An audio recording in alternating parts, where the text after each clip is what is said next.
Yun mga bay, so napulaan na tayo sa troubleshooting. So dito naman tayo sa overhauling. So yung unit nga natin ngayon mga bay ay Toyota Avanza 2016 model automatic transmission. Ang kanyang concern mga bay ay walang third gear at saka fourth gear. Sa totoo lang mga bay, medyo may phobia na yung ating customer sa pag-scanning. Dahil tatlong shop na yung napuntahan niya, ni-scan doon, nagbayad lang siya pero hindi naman naayos ang kanyang unit. Kaya nung dinala niya dito, ayaw niya nang magpa-scan. Para maging kampante ang ating customer, sinabi ko sa kanya mga bay na dito sa Fix It Right Garage, no fix, no pay kami. Pag hindi namin naayos ang kanyang unit, wala siyang babayaran sa amin. Natuwa naman ang customer kaya pumayag na siya na dito ipagawa sa amin yung kanyang sasakyan. At hindi na nga tayo nagpaligoy-ligoy pa at binungkag na natin yung kanyang transmission. So nakita nga natin dito mga bay na nandito sa loob ng transmission ng kanyang problema kaya wala siyang third gear at fourth gear. Pagmasdan yung mabuti mga bay itong kanyang clutch pack at ang housing ng kanyang third gear mga bay. Kita natin dito na wala, sunog na talaga at parang natutong na siya. Ito ang main reason mga bay kung bakit wala siyang third gear at saka fourth gear. Siyempre may magtatanong sa inyo bakit nagkaganyan yung kanyang unit, ano yung possible problem or possible cause kung bakit nagkaganito yung kanyang sasakyan. Ang number one cause niyan mga bay ay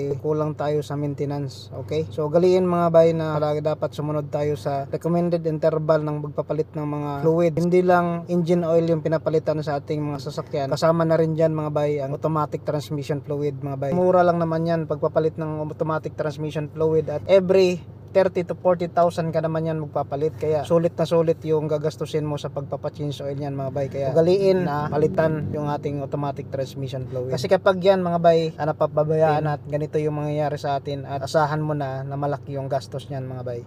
Sunog yung kanyang third gear clutch, so yan pinalitan natin ng bago kasi yan mukhang takuling na.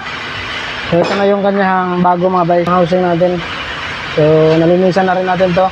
Yun mga bay, so fast forward tayo, so sinimulan na natin buuin yung ating transmission.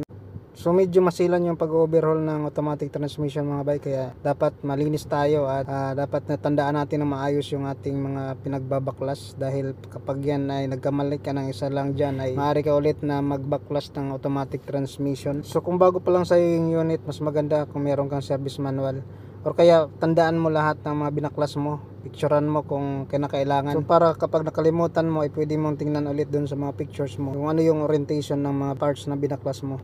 Yun mga bay, so fast forward tayo. So na-road test na nga natin yung ating ginawa na overhaul transmission. Ayan, so far maganda yung arangkada, tapos yung shifting nya.